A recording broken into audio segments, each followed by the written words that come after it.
شهر رمضان الذي أنزل فيه القرآن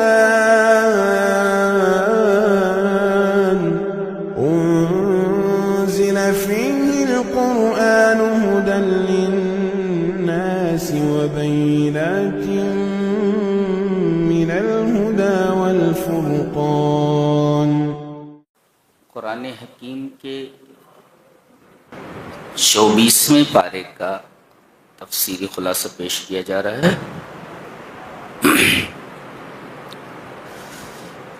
سورہ زمر چل رہی ہے۔ یہ زمر زمرتن کا پلیورل ہے، اس کا سنگولر ہے زمرتن، اور اس کا پلیورل ہے، اس کا جمع زمرون۔ اسی نام سے یہ سورہ موسوم، اور زمرہ کا مطلب ہوتا ہے گروپ، جماعت۔ اور اس سورہ کریمہ کے آخر میں یہ بتایا گیا کہ جنتیوں کو بھی گروپ میں لایا جائے گا اور جہنمیوں کو بھی گروپ میں لایا جائے گا۔ جنت میں داخل ہوں گے تو گروپ میں، اور جہنم میں داخل ہوں گے تو گروپ میں۔ زمرتن کا مطلب ہوتا ہے گروپ، جماعت، حلقہ، جس کی جمع اور جس کا پلیورل زمر ہے، زمر جمع زمرتن۔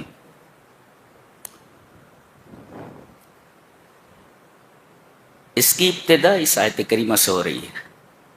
تنزیل الکتاب من اللہ العزیز الحکیم۔ یہ کتاب منزل من اللہ ہے، منزل من اللہ۔ اور تنزیل کا مطلب ہوتا ہے کہ کسی چیز کا اوپر سے نیچے آنا۔ پتہ یہ چلا کہ جہاں سے یہ قرآن حکیم آ رہا ہے،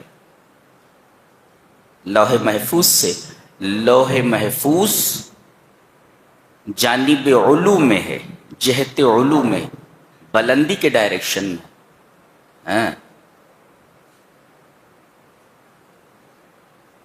اور ظاہر ہے کہ جب لوح محفوظ جس میں سے یہ کتاب آ رہی ہے، اس کا جو متکلم ہے وہ بھی جہت علو میں ہے،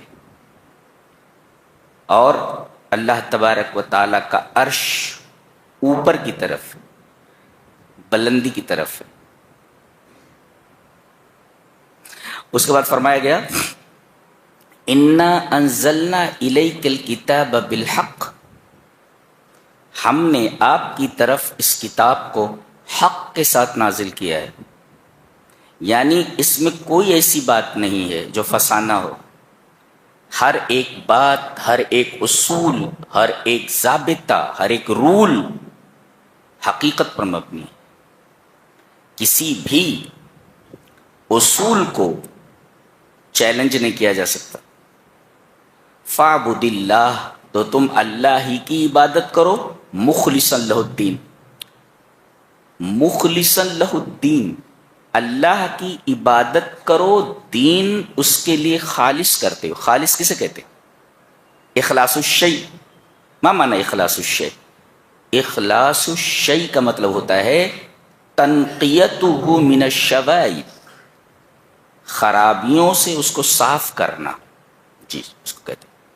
کہیں کوئی گندگی ہو، کہیں کوئی ملاوٹ ہو، تو اس ملاوٹ سے اور اس گندگی سے کسی چیز کو صاف کر دیا جائے۔ تو دین کو خالص کرنے کا مطلب کیا ہوا؟ دین کو خالص کرنے کا مطلب یہ ہے ان تنقی دینک من الشرک، کہ تم اپنے دین کو شرک سے پاک کرو۔ تم دین اس طرح اپناؤ کہ تمہاری زندگی میں شرک نہیں ہونا چاہیے، اپنے دین کو تم شرک سے پاک کرو، اس کا نام اخلاص ہے۔ اور کسی بھی عبادت میں اگر اخلاص موجود نہ ہو تو اللہ تبارک و تعالی اس عمل کو قبول نہیں کرتا۔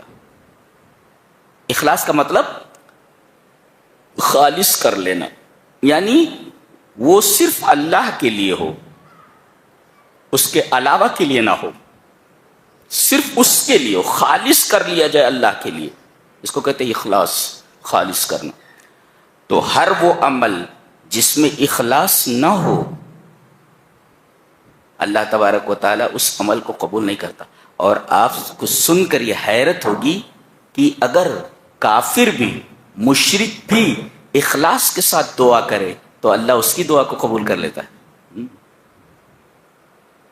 اتنی لاجواب شے ہے اخلاص۔ 11ویں پارے میں ایک آیت آپ کے سامنے آئے تو دیکھیے کہ اللہ نے فرمایا وَالَّذِي يُسَيِّرُكُمْ فِي الْبَرِّ وَالْبَحْرِ، اللہ تمہیں خشکی اور تری کی سیر کراتا ہے، تو تم کشتی میں ہوتے ہو اور کشتی پانی میں چل رہی ہوتی ہے، اچانک سمندر میں موجیں اٹھنے لگتی ہیں اور کشتی ڈاماڈول ہونے لگتی ہے، بیٹھنے والے مسافر یقین کر لیتے ہیں کہ یہ کشتی اب ڈوبی کی تب ڈوبی، تو دعوا اللہ مخلصین لہ الدین، یہ لفظ یہاں بھی استعمال کیا گیا ہے، فاعبد اللہ مخلصا لہ الدین، تو وہ کیا کرتے ہیں؟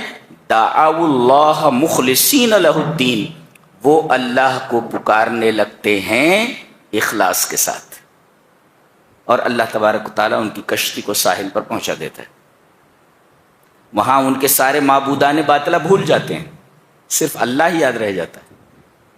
گویا کہ فطرت کے اندر یہ بات ودیت ہے کہ مصیبت کے وقت کوئی بچا سکتا ہے صرف اللہ۔ یہ مصیبت میں پھنسنا اور پھنسنے کے بعد اللہ کو پکارنا اس بات کی دلیل ہے کہ انسان کی فطرت میں یہ چیز ودیت ہے کہ اللہ کے علاوہ کوئی بھی اس مصیبت سے چھٹکارا نہیں دے سکتا۔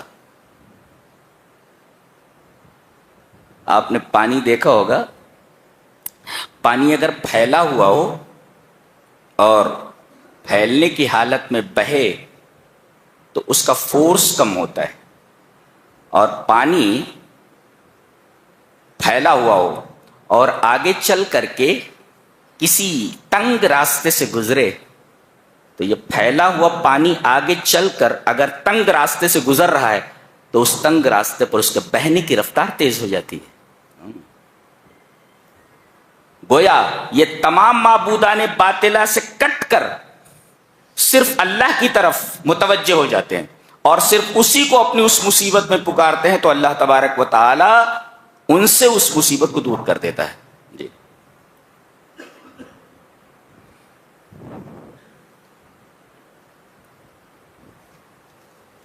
اس کے بعد فرمایا گیا کہ جانتے ہو کہ تم پیدا کیسے ہوئے ہو، کس طرح ہم نے تم کو پیدا کیا ہے۔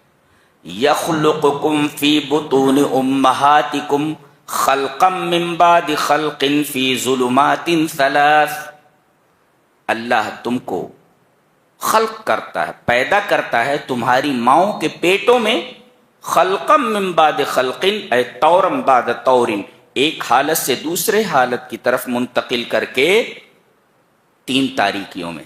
اللہ،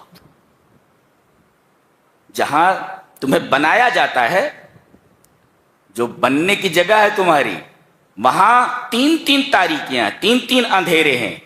ایک ہے ڈارکنیس آف اوم، یعنی رحم کی جو تاریکی ہے وہ، پھر اس کے بعد ڈارکنیس آف پلیسنٹا، پھر وہ جو کھیڑی جو ہوتی ہے پلیسنٹا یعنی مشیما، اس کی تاریکی، اور پھر اس کے بعد ڈارکنیس آف اسٹمک یعنی پیٹ کی تاریکی۔ تو 3 تاریکیاں، ڈارکنیس آف اوم رحم مادر کی تاریکی، اور ڈارکنیس آف پلیسنٹا مشیما کی تاریکی، اور پھر ڈارکنیس آف اسٹمک پیٹ کی تاریکی۔ اس کو اس طرح سمجھیں کہ ایک بڑا غبارہ ہے، اس بڑے غبارے میں ایک چھوٹا غبارہ ہے. تو یہ جو بڑا غبارہ ہے یہ پلیسنٹا ہے جی، اور یہ چھوٹا غبارہ یہ رحم مادر ہے، اسی کے اندر بچہ رہتا ہے. اب جیسے جیسے اس بڑے غبارے کے اندر وہ چھوٹا غبارہ جو ہے وہ بڑا ہوتا جاتا ہے، بچہ بڑھتا جاتا ہے، ویسے ویسے یہ بڑا غبارہ تنگ ہوتا جاتا ہے. تو تین تین تاریکیوں کے اندر اللہ تمہیں خلق کرتا ہے. کیوں؟ کہتے ہیں اس لیے کہ بیکاز آف دیٹ، اس وجہ سے کہ ان اشعۃ الشمس لو وصلت الیک لافسدتک، اگر سورج کی روشنی تم تک پہنچ جائے تو تمہارا نظام خلق پورا کا پورا بگڑ جائے گا. گویا کہ تمہارے بننے کے لیے تین تین اندھیریوں کی ضرورت ہے، تین تین اندھیرے ہونے چاہیے. اگر سورج کی روشنی وہاں پہنچ جائے تو تمہارا بننے کا جو نظام ہے وہ پورا کا پورا خراب ہو جائے گا. ہم کوئی چیز بناتے ہیں تو ہم اجالوں کے محتاج ہیں، کوئی چیز ہم اندھیرے میں نہیں بنا سکتے. اور یہاں تین تین تاریکیوں میں اتنی شاندار تخلیق کی جا رہی ہے. تو یخلقکم فی بطون امہاتکم خلقا من بعد خلق فی ظلمات ثلاث، تین تین تاریکیوں میں تمہیں پیدا کرتا ہے. یہ اتنی بڑی کاریگری ہے کہ اس کاریگری کی تعریف نہیں کی جا سکتی. اور پانی رہتا ہے اس میں، اسی پانی کے اندر وہ تیرتا رہتا ہے ایسے. اور جیسے جیسے بڑا ہوتا ہے تو ایک خاص حالت میں جب پہنچتا ہے تو اس کا منہ ماں کی پیٹھ کی طرف ہو جاتا ہے اور اس کی پیٹھ ماں کے پیٹ کی طرف ہو جاتی ہے. عجیب و غریب بات ہے. کیوں؟ اس لیے کہ کام کرتے ہوئے زیادہ تر عورت کا اگلا حصہ متاثر ہوتا ہے. تو اللہ تبارک و تعالیٰ نے پیٹ کی طرف اس کا منہ ہی نہیں رکھا ہے کہ منہ کے اوپر ضرب پڑے، بلکہ ماں کی طرف اس کی پیٹھ رکھی ہے اور پیٹھ کی طرف اس کا چہرہ رکھا ہے. عجیب و غریب بات. اور جب گھومتا رہتا ہے وہ پیدائش کے وقت، جب پیدائش کا وقت آتا ہے تو اللہ تبارک تعالیٰ اس کے سر کو نیچے کی طرف کر دیتا اور پیر کو اوپر کی طرف کر دیتا.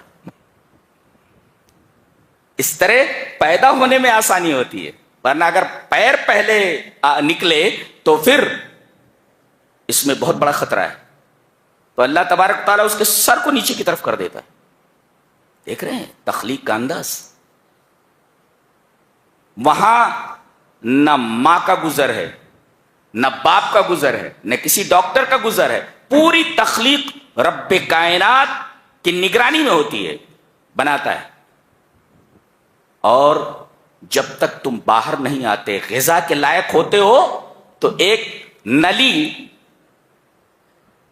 تمہارے اس پیٹ کے حصے سے منسلک کر دی جاتی ہے، خاص حصے سے، اور تم کو غذا ملتی رہتی ہے. اور عجیب بات ہے، پیٹ کے اندر ہے تو ایک راستے سے غذا مل رہی ہے، باہر آتا ہے تو اس راستے کو کاٹ دیا جاتا ہے. اللہ فرماتا ہے ایک راستہ رزق کا کٹا تو ہم نے ماں کے سینے میں دو راستے تمہارے رزق کے لیے پیدا کر دیے ہیں.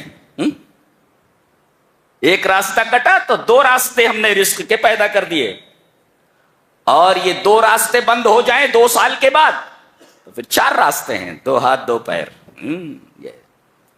یخلقکم فی بطون امہاتکم خلقا من بعد خلق فی ظلمات 3 ان 3 ڈارکنیسز، 3 تاریکیوں میں ہم تمہیں بناتے ہیں. ہماری کاریگری ہے یہ. ذالکم اللہ ربکم، اور اللہ ہی تمہارا رب ہے. رب مانے پرورش کرنے والا. وہاں پوری پرورش اللہ ہی کر رہا ہے.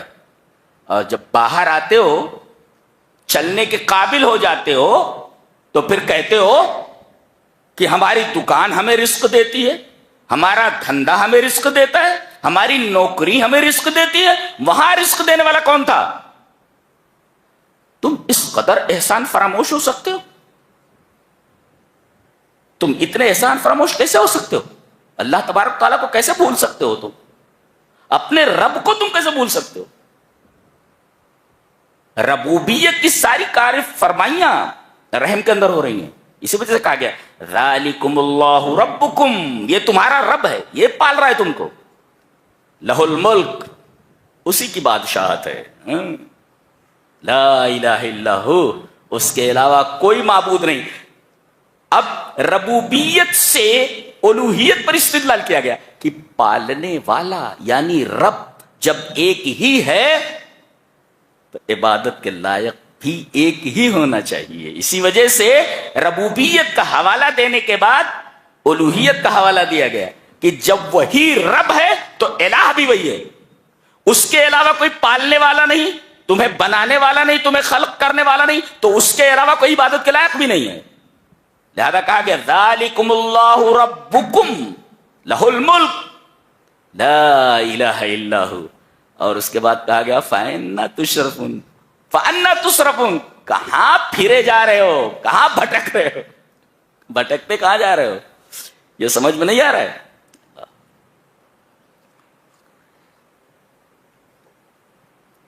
اسے توحید کہتے ہیں.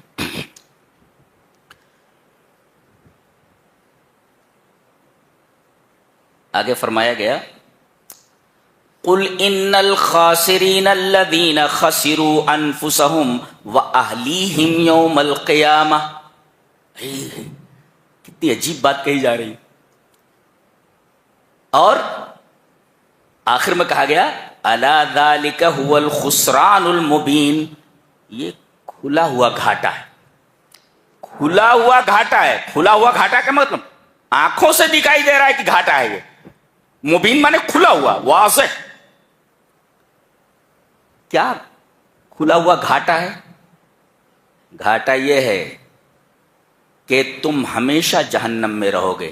یہ تمہاری ذات کا نقصان ہوا. قل ان الخاسرین الذین خسروا انفسهم, انہوں نے اپنے آپ کا گھاٹا کر لیا. اپنے آپ کو گھاٹے میں ڈالنے کا کیا مطلب؟ بتخلید النار, جہنم میں ہمیشہ رہنے کے لیے. اب آدمی ہمیشہ جہنم کے لیے چلا گیا, جہنم میں چلا گیا, تو یہ ہوا خود اپنے آپ کا گھاٹا, اپنے آپ کا, اپنے نفس کا. وہی کہا گیا خسروا انفسهم, اپنے آپ کو گھاٹے میں ڈال دیا اس نے. کھلا ہوا گھاٹا ہے, جہنم میں چلا گیا, اب کبھی نکلے گا نہیں. تو یہ اپنے آپ کا گھاٹا ہوا جسے خسروا انفسهم سے واضح کیا گیا. اور کہا گیا وَأَهْلِيهِمْ, جن کے لیے تم زندگی بھر مرتے رہے, تمہارے اہل و عیال. وَأَهْلِيهِمْ, بیٹا بیٹی بیوی ماں باپ, حلال حرام کی تمیز کیے بغیر اللہ سے رشتہ منقطع کرتے ہوئے منمانی زندگی تم دنیا میں گزارتے رہے, اور جن کے لیے سب کچھ کرتے رہے. اپنی زندگی تم نے جن پر نچھاور کر دی, اب وہ تم سے ملنے والے نہیں ہیں, وہ بھی ہاتھ سے گئے. خسروا انفسهم, تم خود جہنم میں چلے گئے. وَأَهْلِيهِمْ, اگر تمہارے اہل جنت میں چلے گئے تو تم تو جہنمی ہو, اور تمہارے اہل جنتی ہیں.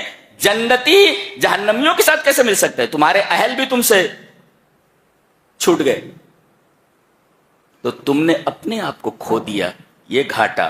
اور تم نے اپنے آپ کو کھونے کے ساتھ ساتھ جن کے ساتھ تم نے زندگی بھر وفا کی ان کو بھی تم نے کھو دیا, وہ بھی اب تمہیں ملنے والے نہیں ہیں.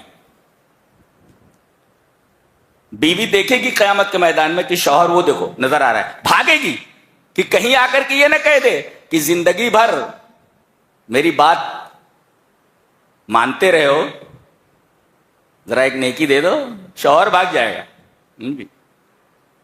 شوہر بیوی کو ایک نیکی دینے کے لیے تیار نہیں ہوگا اور بیوی شوہر کو ایک نیکی دینے کے لیے تیار نہیں ہوگی.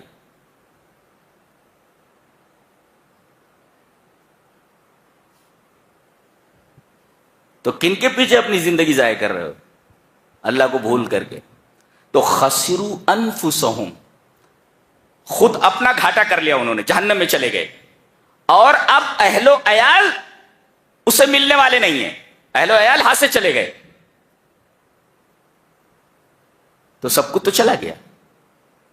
تم نے خود کو کھو دیا اور اپنے اہل کو بھی کھو دیا. تمہارے پاس بچا کیا؟ اور جس کے پاس کچھ بچتا نہیں، دیٹ از خسران مبین، اس کو کہتے کھلا ہوا گھاٹا.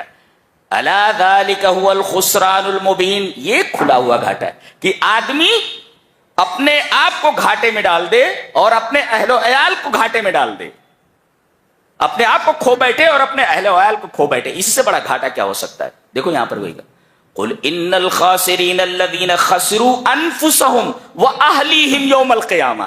قیامت کے دن تم بھی گئے اور تمہارے ہاتھ سے تمہارے اہل و عیال بھی نکل گئے. ذالک هو الخسران المبین، یہ کھلا ہوا گھاٹا ہے.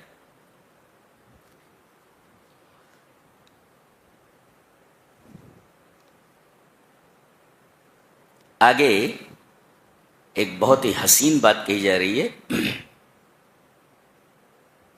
متوجہ ہیں؟ افمن شرح اللہ صدرہ للاسلام فہو علی نور من ربہ. اللہ اس کے سینے کو اسلام کے لیے کھول دیتا ہے تو وہ آدمی اپنے رب کے جانب سے، اپنے رب کی جانب سے نور پر ہے. کیا مطلب ہے اس کا؟ نبی کریم صلی اللہ علیہ وسلم نے ایک دفعہ ارشاد فرمایا کہ اللہ تبارک و تعالی جس کے سینے کو کھولتا ہے تو یقذفہ نور، تو اس کے دل میں ایک نور ڈال دیتا ہے. جی بھائی، کوئی چیز ہے، تنگ ہے، تنگ ہے. اب اللہ تبارک و تعالیٰ اسلام کے لیے اس کے سینوں کو کھولنا چاہتا ہے، بند ہے اسے، اب کھولنا چاہتا ہے تو اس کے اندر نور ڈال دیتا ہے، روشنی ڈال دیتا ہے. اب روشنی ڈالنے کی وجہ سے اس کا سینہ کشادہ ہو جاتا ہے. یہ ینفسح، کشادہ، ینشرح وینفسح، اس کا سینہ کشادہ ہو جاتا ہے اس نور کے داخل ہونے کی وجہ سے، اور اس کا سینہ کشادہ ہو جاتا ہے. صحابہ کرام نے پوچھا کہ اے اللہ کے رسول، اس کی کوئی علامت ہے جس کے ذریعے یہ جان لیا جائے کہ اس کا سینہ کھل گیا ہے اور اللہ نے اس کے سینے میں نور داخل کر دیا ہے جس کی وجہ سے اس کا سینہ کھل گیا ہے؟ تو اس کی کوئی علامت ہے؟ علامت ہے کوئی جس سے پہچانا جائے کہ اس کا سینہ کھل گیا ہے اور اس کے سینے میں اللہ نے نور ڈال دیا ہے؟ کہا کہ 3 چیزیں ہیں، 3 چیزیں دیکھو تو سمجھ جاؤ کہ اللہ نے اس کا سینہ کھول دیا ہے نور داخل کرنے کی وجہ سے. کیا؟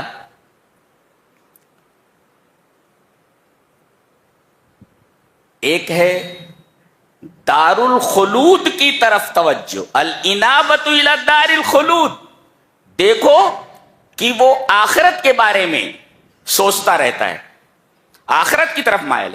الانابۃ الی دار الخلود، ہمیشگی کے گھر کی طرف اس کی توجہ ہے. ہمیشگی کا گھر کون سا؟ یہ دنیا تو عارضی ہے، ہمیشگی کے گھر کی طرف اس کی توجہ. الانابۃ الی دار الخلود، ہمیشگی کے گھر کی طرف اس کی توجہ ہے. والتجافی عن دار الغرور، اور دھوکے کے گھر سے دور دور رہنے لگا ہے. تجافی عن، یہ وہ دار الخلود ہے، یہ دار الغرور ہے. نبی نے فرمایا وہ ہمیشگی کا گھر ہے اور یہ دھوکے کا گھر ہے. یہ تو ہمیشگی کے گھر کی طرف مائل ہو جائے اور اس دھوکے کے گھر سے دور ہونے لگے، اس سے تعلق کم ہو جائے اور اس سے تعلق زیادہ ہو جائے، اور والاستعداد للموت قبل نزولہ، اور موت کے آنے سے پہلے موت کے لیے تیاری کرتا رہے. یہ تین چیزیں اگر دیکھو تو سمجھو کہ اللہ تعالیٰ نے اس کے سینے میں نور ڈال دیا ہے، اور اس نور کی وجہ سے اس کا سینہ کھل گیا ہے. اس کی یہ پہچان ہے. الانابۃ الی دار الخلود والتجافی عن دار الغرور والاستعداد للموت قبل النزول.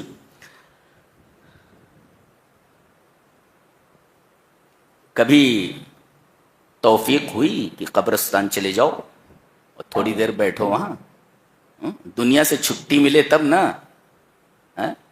تم تو دار الغرور میں گھسے ہوئے ہو.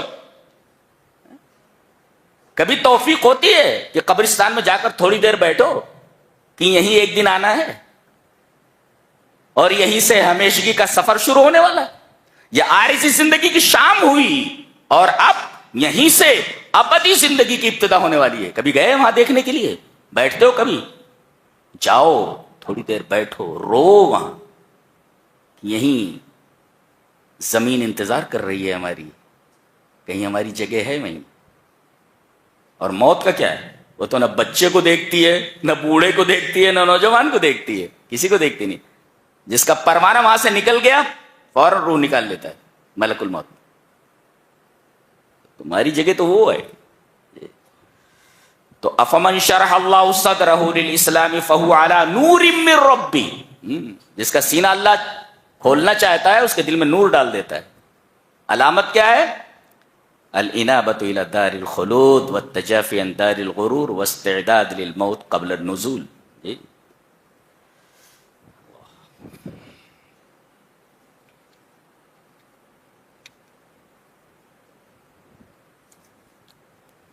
آگے ایک بہت بڑی حقیقت بیان کی جا رہی ہے. وہ دیکھو، ہم اس سے دو چار ہوتے رہتے.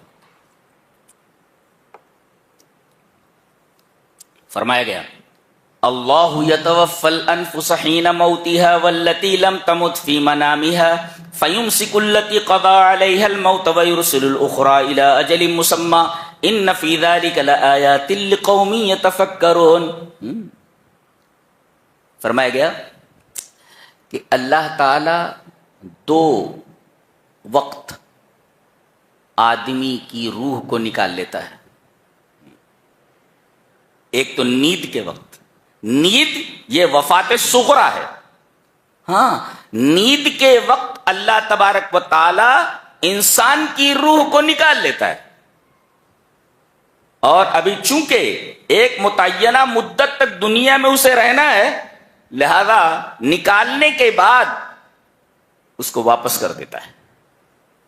جی، یہ ہے قبض، نکالنا، توفی.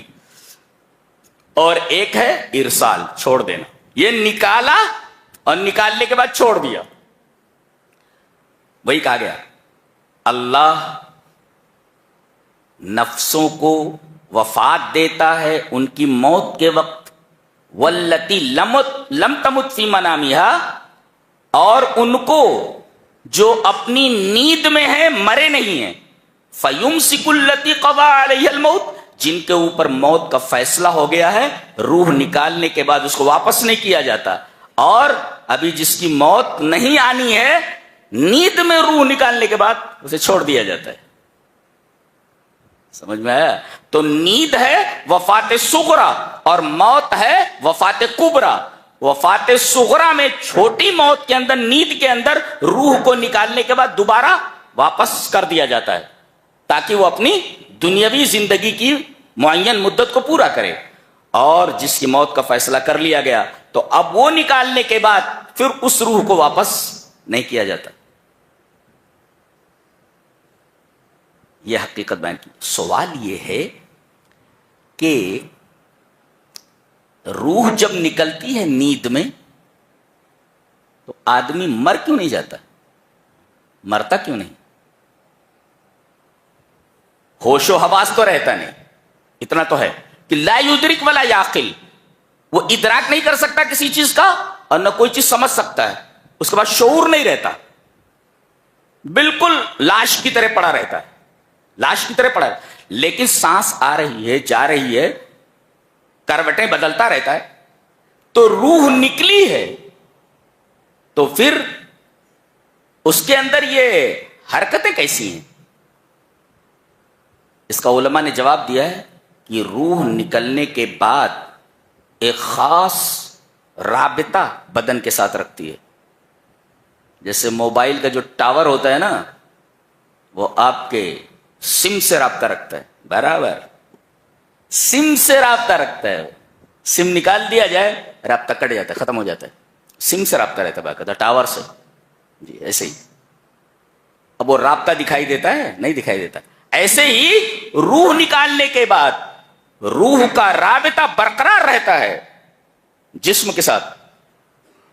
جیسے سورج کی روشنی کا رابطہ زمین سے ہوتا ہے. سورج کہاں ہے؟ اس کی روشنی کا رابطہ زمین کے ساتھ ہوتا ہے. ایسے نیند میں روح کے نکلنے کے بعد روح بدن سے اپنا رابطہ رکھتی ہے. کیسے رکھتی ہے؟ سر من اسرار اللہ. یہ ایک مسٹری ہے، ایک راز ہے اللہ کے رازوں میں سے. یہ رابطہ کس طریقے کا ہے ہم نہیں جان سکتے، اللہ ہی کو معلوم کہ نیند میں روح نکلنے کے بعد رابطہ کیسے بدن کے ساتھ رکھتی ہے. یہ ایک سر ہے، ایک مسٹری ہے، ایک راز ہے. لا یعلمہ الا اللہ، اللہ کے علاوہ اسے کوئی نہیں جانتا. اور اس کے بعد جس کے بارے میں موت کا فیصلہ ہو چکا ہے وہیں اس کو روک لیا جاتا ہے، واپس نہیں کیا جاتا. آدمی گیا.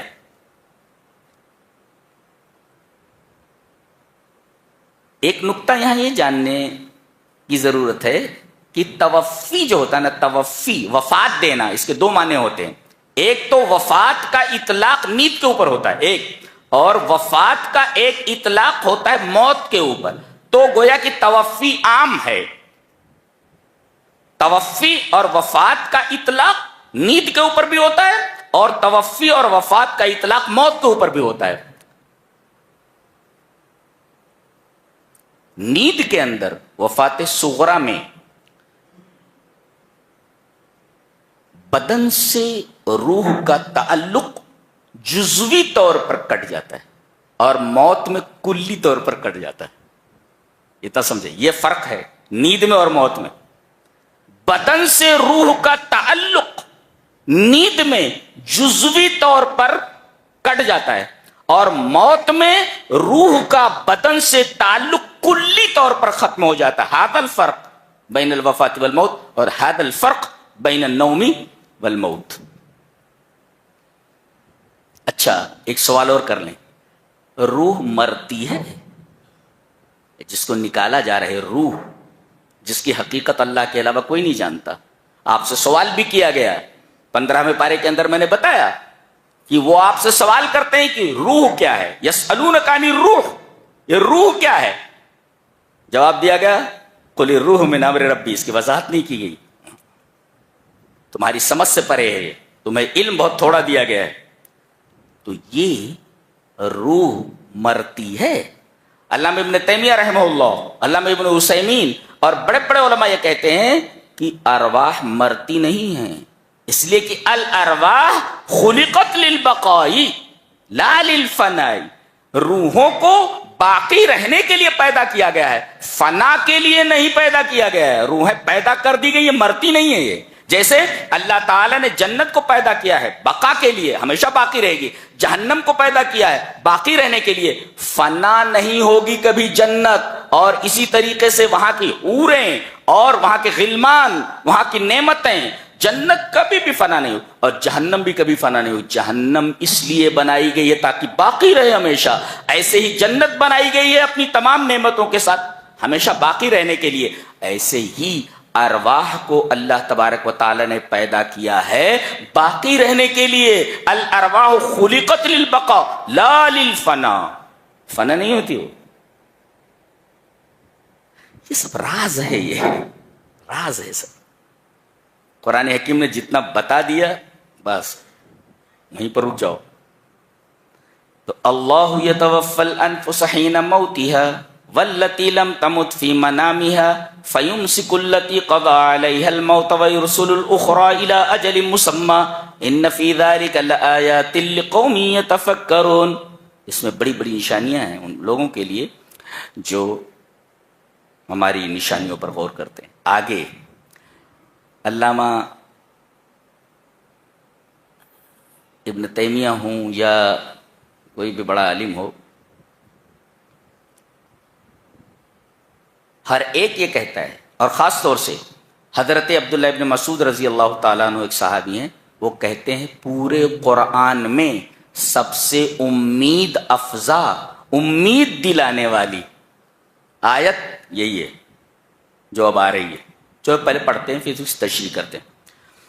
سب سے ارجا آیت، قل یا عبادی الذین اسرفوا علی انفسہم لا تقنطوا من رحمت اللہ ان اللہ یغفر الذنوب جمیعا انہ هو الغفور الرحیم. ابن مسعود فرماتے ہیں یہ قرآن حکیم کی ارجا آیت ہے، یعنی گنہگاروں کو امید دلانے والی اور سب سے امید افزا آیت یہی ہے. گنہگاروں کو اطمینان ہو جائے. اب جب گنہگاروں کو اطمینان ہو جائے، اس سے پتہ چلتا ہے کہ آیت کریمہ بہت ہی بہترین ہے اور سچ مچ امید افزا ہے. چلیے ایک ایک لفظ کی تشریح کرتے ہیں. قل، اللہ اپنے نبی سے کہتا ہے آپ کہہ دیں. کن سے؟ یعنی یہ قضیہ، یہ بات اور یہ اعلان آپ میرے گنہگار بندوں سے کر دیجئے. آپ کہیے. ایک تو نبی سے کہا جا رہا ہے کہ آپ یہ بات پہنچا دیں میرے گنہگار بندوں تک. اچھا، قل کا مطلب یہ ہوا آپ کہیے. پھر اس کے بعد کہا گیا یا، جب کسی کو پکارا جاتا ہے تو ھذا نداء للتحبب، یہ پسندیدگی کی پکار ہے. میں آپ کو پکاروں او بھائی، ایسا پکاروں. تو یا جو ہے نداء للتحبب، یہ محبوبیت کی پکار ہے کہ آپ کو پکارا جا رہا ہے، پکارنے والے کی نگاہ میں آپ اچھے ہیں، پسندیدہ ہیں، تبھی تو پکار رہا ہے. یا کا مطلب یہ وہ کہاں جا رہا ہے، کدھر جا رہے ہو، ادھر آؤ، میری طرف آؤ. اتنی عجیب و غریب بات ہے. رب تعالیٰ کسی کو پکارے کہ کدھر جا رہے ہو، ادھر آؤ. جس راستے پہ تم جا رہے ہو وہ راستہ صحیح نہیں ہے، ادھر آؤ میری طرف. رب اگر کسی کو پکارے آواز دے کر، آواز دے رہا ہو کدھر جا رہے ہو، کتنی حیرت انگیز بات ہے. پیار کرتا ہے، محبت کرتا ہے، تبھی تو پکار رہا ہے کہ اس طرف نہیں جانا ہے تمہیں، ادھر آؤ، ادھر آ جاؤ. یا اے، تو دو لفظوں کا معنی ہوا قل اور یا. اس کے بعد کہا گیا عبادی، میرے بندو. ایک ہے عباد اور ایک ہے عبید. جہاں عبد کی جمع عباد آئے وہاں للتکریم، اور جہاں عبد کی جمع عبید آئے وہاں للتہدید. یعنی جہاں عبد کی جمع عباد لائی جائے تو وہاں عزت افزائی کے لیے ہے، اور جب عبد کی جمع عبید لائی جائے تو وہاں پر دھمکی کے لیے ہے، ڈرانے کے لیے. اور یہاں عبد کی جمع عباد لائی گئی ہے عزت افزائی کے لیے. اللہ عباد کہہ کر کے یہ بتایا جا رہا ہے کہ ہم تمہاری عزت افزائی کرنا چاہتے ہیں، تمہاری تکریم کرنا چاہتے ہیں. یہ لفظ عباد سے مستفاد ہوا. اور یہی نہیں کہا عباد، عبادی، میرے بندو. اچھی بات ہے، میرے بندو. کہتے ہیں ابا نے کہا ہے نا، میرے ابا نے کہا ہے. دونوں میں فرق ہے کہ نہیں ہے؟ عبادی میں اپنائیت ہے، میرے ابا نے کہا ہے، میرے ابا میں اپنائیت جھلکتی ہے. تو اللہ یہ فرمائے میرے بندو، اس کا مطلب اللہ تبارک و تعالی نے جو یہ ترکیب استعمال فرمائی ہے میرے بندو، اس میں اپنے بندوں کے تئیں اپنائیت جھلکتی ہے کہ تم میرے ہو، میرے بندے ہو تم. یہ یا متکلم کا فائدہ اور اس کا مفاد ہے. اچھا، میرے کون سے بندے؟ نیک بندے نہیں، وہ ایک طرف ہو جائیں. میں ان بندوں سے مخاطب ہوں الذین اسرفوا علی انفسہم، جنہوں نے اپنے نفسوں کے اوپر زیادتی کی ہے۔ اسراف کا مطلب سمجھتے ہیں؟ اسراف کبھی متعدی ہوتا ہے فی کے ساتھ یا عربی میں، اور کبھی ہوتا ہے الا کے ساتھ۔ دیکھو یہاں الا ہے، اسرفوا علی انفسہم، الا کا مطلب پر، جیسے القوب علی المنزدہ، یہ جو ہے گلاس یہ میز پر ہے جی، علی المنزدہ، یہ تو کیسے ایسے پر ہے، تو گویا کہ کوئی چیز کسی پر ہے۔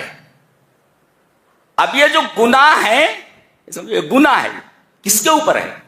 اس بینچ کے اوپر، یہ ٹیبل کے اوپر ہے۔ تو اسرفوا علی انفسہم، اتنے گناہ تم نے کر لیے ہیں کہ تمہارا پورا وجود بوجھل ہو چکا ہے، تمہاری کمر ٹیڑھی ہو گئی اس بوجھ کی وجہ سے، اتنا گناہوں کا بوجھ تمہارے اوپر لدا ہوا ہے۔ یہ اللہ کا مفاد ہے، یہ اسرفوا علی انفسہم، اوپر سے تمہارے گناہ اس قدر لدے ہوئے ہیں تمہاری ذات پر کہ تم ٹیڑھے ہو چکے ہو، اتنا گناہ تم نے کر لیا ہے۔ اللہ اکبر۔ اے میرے وہ بندو جنہوں نے کراسڈ آل دا لمٹس، گناہوں کی تمام لمٹ کراس کر دی ہیں، میں ان بندوں سے مخاطب ہوں۔ اسرفوا علی انفسہم، جنہوں نے اپنے وجود کے اوپر، اپنی ذات کے اوپر اتنے گناہ لاد لیے ہیں کہ اس گناہ کی وجہ سے، لادنے کی وجہ سے ان کا وجود جھکا پڑ رہا ہے، بوجھل ہو گیا ان کا وجود۔ میں اپنے ان بندوں سے مخاطب ہوں، کیا؟ لا تقنطوا من رحمت اللہ، اللہ کی رحمت سے مایوس مت ہو۔ یہاں ہم ٹھہریں گے۔ اللہ اپنے گنہگار بندوں کو مخاطب کر کے کہہ رہا ہے کہ میرے گنہگار بندو لا تقنطوا من رحمت اللہ۔ قنوت کسے کہتے ہیں؟ قنوت، قاف نون واو توئے، قنوت۔ قنوت کہتے ہیں، ابن عثیمین کہتے ہیں اشد الیاس، انتہائی مایوسی کو قنوت کہتے ہیں۔ یاس میں کیا ہوتا ہے؟ امید کی کوئی کرن ہوتی ہے، لیکن قنوت میں ساری امیدوں کے چراغ بجھ جاتے۔ یاس کے اندر ایسی مایوسی جس میں امید کی کوئی ہلکی سی کرن موجود ہو، مگر قنوت کہتے ہیں ایسی مایوسی کو جس مایوسی میں امید کے سارے چراغ بجھ چکے ہوں اور اس میں کوئی امید کی ہلکی سی کرن کہیں دکھائی نہ دیتی ہو، دیٹ از کالڈ قنوت۔ تو لا تقنطوا من رحمت اللہ، اللہ کی رحمت سے بہت زیادہ مایوس ہونے کی ضرورت نہیں ہے۔ قنوت کا لفظ بتا رہا ہے اتنے گناہ کرنے کے بعد بھی امید قائم رکھو، میں تمہیں بخش دوں گا۔ اللہ، لا تقنطوا من رحمت اللہ، امید مت توڑنا۔ ہاں، کتنے بھی گناہ کر لیے ہیں تم نے، مجھ سے امید رکھو، میں تمہیں معاف کر دوں گا۔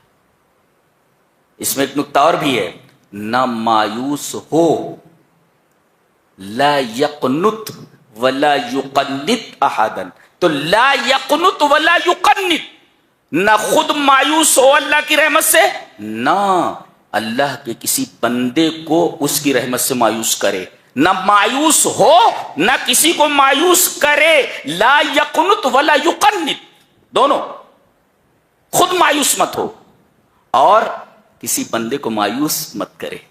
ارے تو اتنا بڑا گنہگار، اللہ تجھے نہیں بخشے گا۔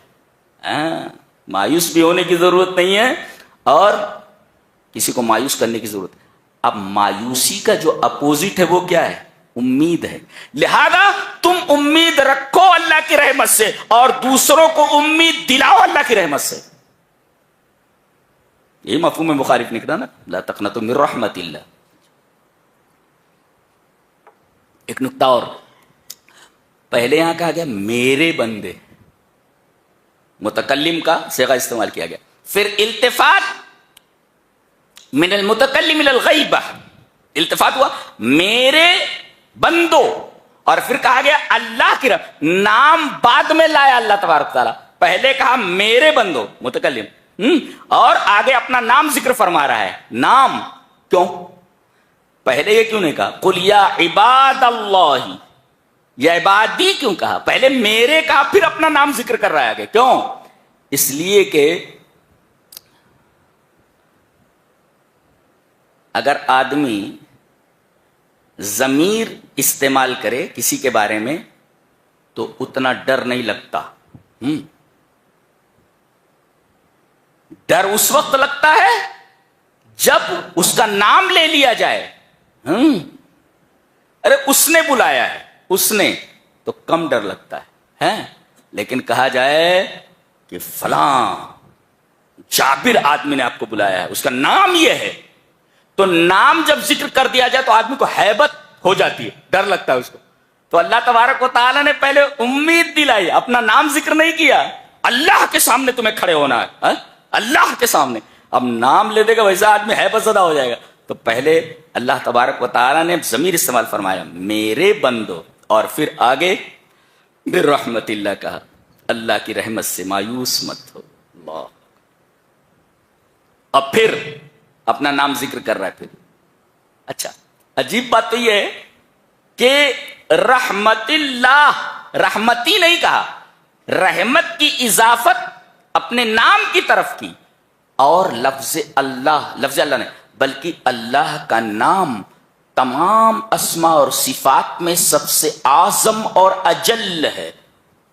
اللہ کے جتنے بھی نام ہیں، تمام نام، صبور ہے، شاکر ہے، اسی طریقے سے جو مقیت ہے، رحیم ہے، غفور ہے، رحمان ہے، رب ہے، یہ جتنے نام ہیں اس کے تمام ناموں میں سب سے عظیم نام، سب سے اجل اور بزرگ نام یہ اللہ ہے، سب سے بڑا نام. تو جب رحمت کی اضافت سب سے بڑے اسم کے ساتھ کی گئی، پتہ یہ چلا کہ اللہ کی سب سے بڑی رحمت گنہگاروں کے منتظر ہے. یہ مطلب سمجھ میں آ رہا ہے؟ یہ قرآن حکیم ہے، یہ سائنس وائنس کہیں لگتی نہیں اس کو. جی فزکس سے پوری سمجھ میں آتا ہے، فزکس سے یہ قرآن کی فزکس ہے. یہ من رحمت اللہ، اللہ کی رحمت، اللہ کا نام سب سے عظیم، اور جب رحمت کی اضافت اللہ کی طرف کی گئی تو پتہ یہ چلا کہ اللہ کا نام سب سے عظیم اور رحمت کی اضافت، تو اللہ کی سب سے عظیم رحمت، کہ اس سے بڑی رحمت کوئی نہیں ہو سکتی، وہ گنہگار بندوں کی منتظر ہے. کیا بات. اور پھر اس کے بعد فرمایا ان اللہ، ان ویسے بھی شیورلی، یقیناً اس میں کسی بات کا کوئی شک نہیں ہے، ان اللہ یغفر الذنوب جمیعا، دے گا بے شک اللہ بخش دے گا الذنوب، ذنب ہے اس کا سنگولر اور ذنوب ہے اس کا پلیورل. ذنب مانے ایک گناہ، ذنوب مانے بہت سارے گناہ. اچھا ذنب کہتے ہیں اس گناہ کو جو اللہ اس کے بندے کے درمیان ہو. اللہ یہ فرما رہا ہے میرے بندے، میرے حقوق میں تو نے تقصیر کی ہے، کوتاہی کی ہے، تو میرے اور تیرے درمیان جو معاملہ ہے، میرے حق میں جو تو نے گناہ کیے ہیں، میں تمام گناہ معاف کر دوں گا. الذنوب صغیرہا و کبیرہا و خطیرہا و حقیرہا، چھوٹے گناہ معاف کر دوں گا، بڑے گناہ معاف کر دوں گا، خطرناک گناہ معاف کر دوں گا، اور ہلکے گناہ معاف کر دوں گا. سب صغیرہا و کبیرہا و خطیرہا و حقیرہا، سارے گناہوں کو معاف کر دوں گا. الذنوب، تمام گناہوں کو معاف کر دوں گا میں. اللہ. کچھ گناہ بچ جائیں گے جنہیں اللہ معاف نہیں کرے گا. آگے کہا گیا جمیعاً، جمیعاً means all of them، جمیعاً مانے all، کچھ گناہ بچیں گے نہیں، جمیعاً تمام گناہوں کو معاف کر دے. اللہ. کیوں؟ انہ هو الغفور الرحیم، اس لیے کہ وہی غفور الرحیم ہے. غفور ہے، بخشنے والا ہے. کیوں؟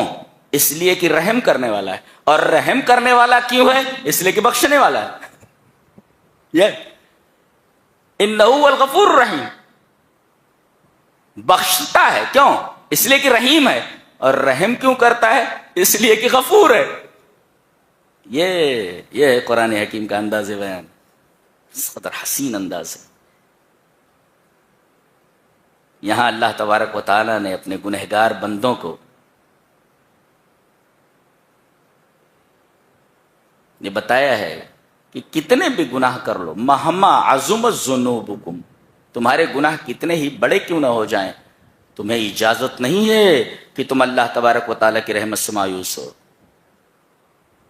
اگر کوئی یہ کہے کہ میرے گناہ اتنے بڑے ہیں کہ اللہ مجھے معاف نہیں کرے گا، وہ اللہ تبارک و تعالیٰ کی رحمت عامہ کی توہین کرتا ہے کہ میرے گناہ اللہ کی رحمت سے بڑے ہیں.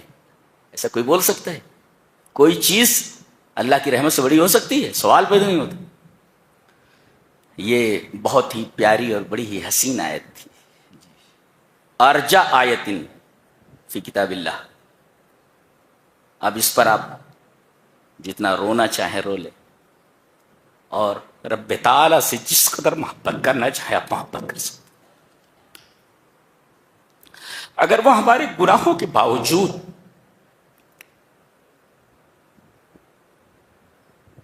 ہمیں امید دلا رہا ہے بخشش کی، اور اس پر بھی ہمیں جنت دینے کا وعدہ کر رہا ہے، تو کس قدر پیارا ہے، کس قدر محبت کے لائق.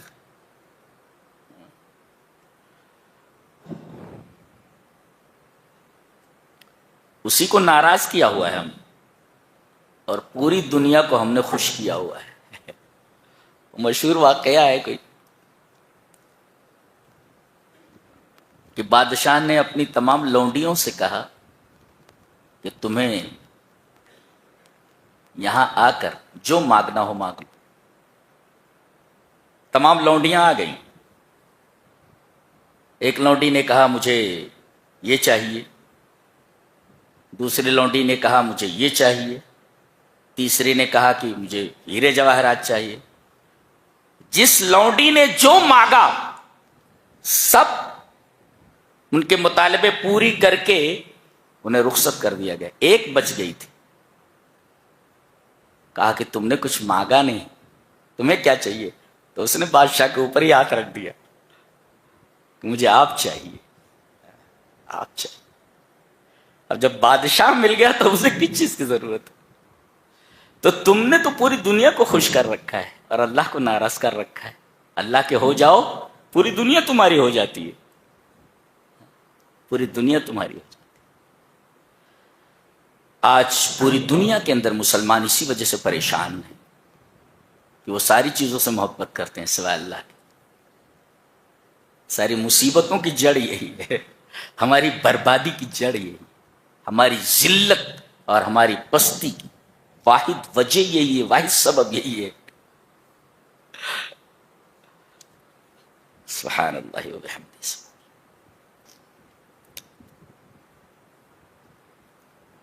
سورہ غافر شروع ہو رہی ہے، سورہ مومن. حامیم. علماء لکھتے ہیں کہ جن حروف مقطعات سے سورہ شروع ہوتی ہے، تو حروف مقطعات جو شروع میں آتے ہیں، تو جتنے حروف مقطعات میں ہوتے ہیں وہی حروف اس سورہ کے اندر سب سے زیادہ ہوتے ہیں. جیسے حامیم تو ہے اور میم ہے. آپ گن لو جتنے بھی الفابیٹ ہیں، حروف ہجا جتنے ہیں عربی کے، گنو گے تو سب سے زیادہ اس سورہ کریمہ میں ہے اور میم ہی دکھیں گے. سب سے زیادہ یہی ہیں. اور پتہ نہیں کیا راز ہے اس میں، اللہ ہی کو معلوم. اب دیکھو، تنزیل الکتاب من اللہ العزیز العلیم غافر الذنب وقابل التوب الشدید العقاب ذی الطول لا الہ الا ہو الیہ المصیر. پہلے کیا کہا؟ گناہوں کا بخشنے والا. دوسرے مطلب ہے وقابل التوب، توبہ کو قبول کرنے والا. شدید العقاب، زبردست پکڑ رکھنے والا. ذی الطول، اور صاحب فضل، بہت زیادہ وسعت والا. اس طرح ہونا چاہیے تھا کہ جب بندہ توبہ کرتا ہے تو اللہ اس کی توبہ کو قبول کرتا ہے اور توبہ کے قبول کرنے کے بعد اسے بخش دیتا ہے. یہ ترتیب ہے. بندہ توبہ کرتا ہے، ایک اللہ توبہ کو قبول کرتا ہے، توبہ کو قبول کرتے ہی اللہ اسے بخش دیتا ہے. تیسرے نمبر پہ آتا ہے کیا؟ بخش دینا. یہاں دیکھو پہلے غافر الذنب وقابل التوب، ترتیب الٹ دی گئی ہے یہ بتانے کے لیے کہ اللہ تبارک و تعالیٰ کی رحمت اس کے غضب کے اوپر حاوی ہے. یہ قرآن حکیم کا انداز بیان ہے. غافر الذنب وقابل التوب، جبکہ کیا کہنا چاہیے تھا؟ بندہ توبہ کرتا ہے، اللہ توبہ کو قبول کرتا ہے، توبہ قبول کرتا ہے تو بخش دیتا ہے. یہاں کہا گیا اللہ بخشنے والا ہے. چلیے جناب، پہلے بخشش آ گئی اور قابل التوب توبہ کو قبول کرنے والا ہے بعد میں آیا ہے. اور شدید العقاب، پہلے گناہوں کی بخشش کی بات کہی گئی، پھر یہ کہا گیا کہ توبہ کو قبول کرنا. اس کے تیسرے نمبر پہ آیا سخت پکڑ کرنے والا ہے. سخت پکڑنے کا معاملہ تیسرے نمبر پہ آیا ہے. اشارہ اس بات کی طرف ہے کہ اللہ تبارک و تعالیٰ کی رحمت اس کے غضب کے اوپر حاوی ہے. اور ضد طول کا مطلب ہوتا ہے وسعت والا، جو بھی مانگو اس کے پاس سب ہے. ضد کا مطلب سا کا مطلب وسعت اس کے اندر اتنی ہے خزانے میں کہ جو بھی مانگو رتی برابر، پوری کائنات مانگو، کائنات دینے کے بعد بھی رتی برابر اس کے خزانے میں کمی نہیں ہوگی. یہ مطلب ہے ضد طول کا، صاحب الفضل و صاحب السعہ. آگے ایک بات کہی گئی ہے نہیں پیری کے، یہ جو فرشتے ہیں اللہ کے عرش کو اٹھائے ہوئے ہیں، یہ اللہ کی تسبیح اور اس کی تحمید کرتے ہیں، اس پر ایمان لاتے ہیں، اور کیا کرتے ہیں؟ اور کیا کرتے ہیں؟ وَيَسْتَغْفِرُونَ لِلَّذِينَ آمَنُوا، ایمان والوں کے لیے، توحید والوں کے لیے مغفرت کی دعا کرتے. کون؟ ارے وہ فرشتے جو اللہ کے عرش کو اٹھائے ہوئے. اب بتاؤ، اللہ کا جو عرش ہے اس کو اٹھائے ہوئے، یعنی عرش سب سے بڑی چیز ہے کائنات میں، سب سے بڑا آبجیکٹ وہی ہے عرش. جی، اس سے بڑی کوئی چیز نہیں. اس کو اٹھائے ہوئے یعنی گویا کہ وہ عرش کو اٹھائے ہوئے ہیں اور اللہ عرش پر مستوی ہے. گویا کہ وہ عرش کے قریب ہیں، اٹھائے ہوئے ہیں اور اللہ کے قریب ہیں. اب یہ فرشتے جو اللہ کے قریب ہیں، جو عرش کو اٹھائے ہوئے، یہ دعا کرتے ہیں کن کے لیے؟ ایمان والوں کے لیے، توحید والوں کے لیے. وَيَسْتَغْفِرُونَ لِلَّذِينَ آمَنُوا، اللہ. اور کیا کہتے ہیں؟ رَبَّنَا وَسِعْتَ كُلَّ شَيْءٍ رَحْمَةً، اے ہمارے رب تیری رحمت ہر چیز کو گھیرے ہوئے ہے.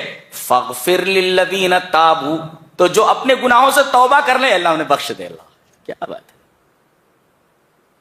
تو ایک ہے گناہ ہو جائے تو توبہ کرو، یہ فرشتے دعا کر رہے ہیں. جو بھی تیرا مومن بندہ گناہ کرنے کے بعد گناہ سے تائب ہو جائے، میرے رب تو ایسے توحید والے کو بخش دے، اس کے گناہ کو معاف کر دے. اور جو تیرے راستے پر چلے، اللہ کا راستہ کون سا ہے؟ جو رسول کو دیا گیا ہے، صراط مستقیم. تو گویا کہ دو چیزیں کرنی ہے، ایک تو زندگی پر صراط مستقیم پر چلنا ہے، اور دوسرے گناہ ہو جائے، چلتے چلتے راستے میں لغزش ہو سکتی ہے، نشیب و فراز ہیں. There are many ups and downs in this route. اس راستے کو آپ چلتے چلے جا رہے ہیں، بہت سارے نشیب و فراز ہیں. تو کہیں بھی اگر آپ کو کوئی لغزش ہو جائے تو راستے پر چلو، اور راستے پر کوئی غلطی ہو جائے تو توبہ کرو. یہی دو کام آپ کو کرنا ہے یہ زندگی میں جو فرشتے کہہ رہے ہیں. فَاغْفِرْ لِلَّذِينَ تَابُوا وَاتَّبَعُوا سَبِيلَكَ. اور انجام، زندگی بھر صراط مستقیم پر چلو، غلطی ہو جائے تو اللہ سے معافی مانگو. نتیجہ وَقِهِمْ عَذَابَ الْجَحِيمِ، ان کو جہنم کے عذاب تو بچا لے. گویا کہ جہنم کے عذاب سے اگر بچنا ہے تو دو کام کرنا ہے، صراط مستقیم پر زندگی بھر چلنا ہے، اور دوسرے کہیں لغزش ہو جائے تو اللہ سے مغفرت طلب کرنا. اور کیا کہتے ہیں؟ ربنا وادخلهم جنات عدن التي وعدتهم ومن صلح من آبائهم وازواجهم وذرياتهم انك انت العزيز الحكيم. ایک مفسر لکھتا ہے کہ اگر باپ توبہ کر لے تو توبہ کا اثر اسی تک محدود نہیں رہتا، بلکہ اللہ اس کی بیوی کو بھی توفیق دیتا ہے کہ وہ بھی توبہ کر لے، اور اللہ اس کے بچوں کو بھی توفیق دیتا ہے کہ وہ توبہ کر لیں. اس لیے کہ فرشتے دعا کر رہے ہیں کہ اللہ اس آدمی کو جنت میں داخل کرنے کے بعد ان کے باپ کو بھی جنت میں داخل کر دے، ان کی بیویوں کو بھی جنت میں داخل کر دے، وہ ذریاتہم اور ان کے بچوں کو بھی جنت میں داخل کر دے. تو ظاہر ہے کہ جب باپ نے توبہ کر لیا تو اس توبہ کا اثر اس کی بیوی تک پہنچا، بچوں تک پہنچا، باپ تک پہنچا. تو یہ سارے کے سارے توبہ کر لیں گے تو اس توبہ کی وجہ سے وہ آدمی جنت میں جائے گا. تو اس توبہ کا اثر ان لوگوں پر جب ہوگا تو یہ بھی اس کے ساتھ جنت کے اندر چلے جائیں گے. یہ مطلب ہوا. ہاں، قرآن حکیم کو اس گہرائی کے ساتھ پڑھا جاتا ہے، ترجمے سے زیادہ سمجھ میں نہیں آتا ہے.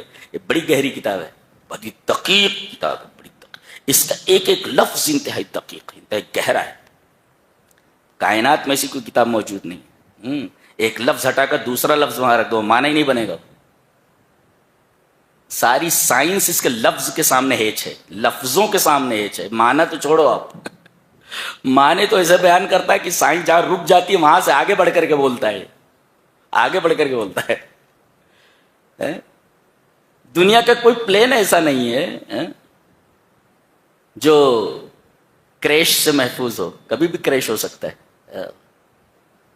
اللہ نے فرمایا میں نے اپنے ایک نبی سلیمان کو ایک پلین عطا کیا تھا، جی، ہوا کو اس کے لیے مسخر کر دیا تھا. ہوا کسی جہاز کے لیے مسخر نہیں ہوتی، جی جی جی، کبھی بھی نہیں. ہوا خود نگہبان ہو جس کی، بھلا اسے کوئی ایکسیڈنٹ ہو سکتا ہے یا کوئی کریش ہو سکتا ہے. تو قرآن سائنس جہاں رکتی ہے قرآن حکیم وہاں سے آگے کی بات کرتا ہے. یہ قرآن حکیم، معنی تو چھوڑو، لفظوں کی بات تو میں کر رہا ہوں.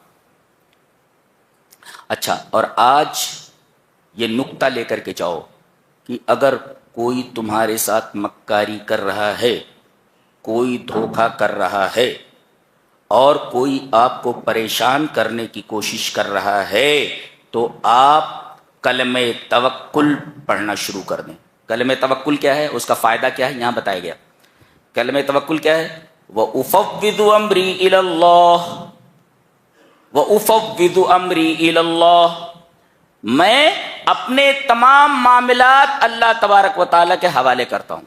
یہ کلمہ توکل ہے، میں نے اپنا سارا معاملہ اللہ کے حوالے کر دیا. یہ ہے کلمہ توکل. فائدہ یہ جس نے پڑھا اس کو، جی، فَوَقَاهُ اللَّهُ سَيِّئَاتِ مَا مَكَرُوا وَحَاقَ بِآلِ فِرْعَوْنَ سُوءَ الْعَذَابِ. اللہ تبارک و تعالیٰ نے ان مکاروں کی مکاری سے ان کو محفوظ کر دیا، اور الٹا آل فرعون کے اوپر بدترین عذاب بھیج کر کے عذاب سے اس کو گھیر دیا اللہ. دیکھو،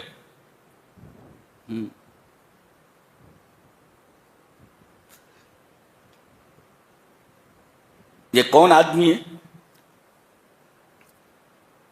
فرعون کے خاندان ہی کا ایک آدمی تھا جو موسیٰ پر ایمان لے آیا تھا، لیکن مصلحت کی وجہ سے اپنے ایمان کو چھپا رہا تھا، جی، جس کے بارے میں اللہ تبارک تعالیٰ نے یہاں ارشاد فرمایا وَقَالَ رَجُلٌ مُؤْمِنٌ مِّنْ آلِ فِرْعَوْنَ. فرعون ہی کے خاندان کا وہ آدمی تھا اور اپنے ایمان کو وہ چھپا رہا تھا. جب موسیٰ علیہ السلام کے قتل کرنے کی بات آئی تو کھل کر سامنے آ گیا، اس نے اپنے ایمان کو ظاہر کر دیا. یہ سب موسیٰ کو قتل کرنے کے در پہ ہیں. وَأُفَوِّضُ أَمْرِي إِلَى اللَّهِ، میں اپنے تمام معاملات اللہ کے حوالے کرتا ہوں. تو اس کلمہ توکل کو پڑھنے کی وجہ سے اللہ تبارک و تعالی نے یہ فرعون کے جو مکار لوگ تھے ان کی مکاری سے ان کو محفوظ کر دیا. تو جب بھی کچھ ایسا لگے کہ کوئی آپ کو تکلیف پہنچا رہا ہے، مکاری کر رہا ہے، تو اس سے بچنے کے لیے یہ کلمہ توکل پڑھیں. کیا؟ وَأُفَوِّضُ أَمْرِي إِلَى اللَّهِ وَاللَّهُ بَصِيرٌ بِالْعِبَادِ یا وَأُفَوِّضُ أَمْرِي إِلَى اللَّهِ.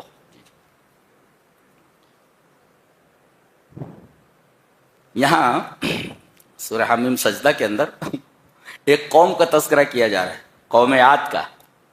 یہ قوم بڑی طاقتور تھی. جی بہت طاقتور تھی. فَأَمَّا عَادٌ، غور سے دیکھو اور ایک سبق لے کر کے جاؤ. فَأَمَّا عَادٌ فَاسْتَكْبَرُوا فِي الْأَرْضِ بِغَيْرِ الْحَقِّ وَقَالُوا مَنْ أَشَدُّ مِنَّا قُوَّةً. ہم سے زیادہ طاقتور کون ہے آج؟ ہم سے زیادہ طاقتور کون؟ ایک مفسر اس پہ لکھتا ہے کہ یہ بھول گئے تھے. ہم سے زیادہ طاقتور کون؟ یہ طاقت کے نشے میں بھول گئے تھے، بھول جانا. اور فرمایا گیا من انتفخ طار، جو بھول جاتا ہے وہ اڑ جاتا ہے. بہت اچھا تفسیر ہے کسی مفسر کا. انہوں نے کہا ہم سے زیادہ طاقتور کون؟ بھول گئے. مفسر نے کہا من انتفخ طار، جو بھول جاتا ہے وہ اڑ جاتا ہے. جیسے غبارہ پھول گیا، جب تک اسے پھلاؤ نہ ہاتھ میں لے سکتے ہیں آپ، لیکن اگر غبارے کو پھلا دو تو اڑ جاتا ہے. من انتفخ طار، جو پھول جائے وہ اڑ جاتا ہے. یہ پھول گئے، اللہ تبارک تعالیٰ نے انہیں اڑا دیا. کیا؟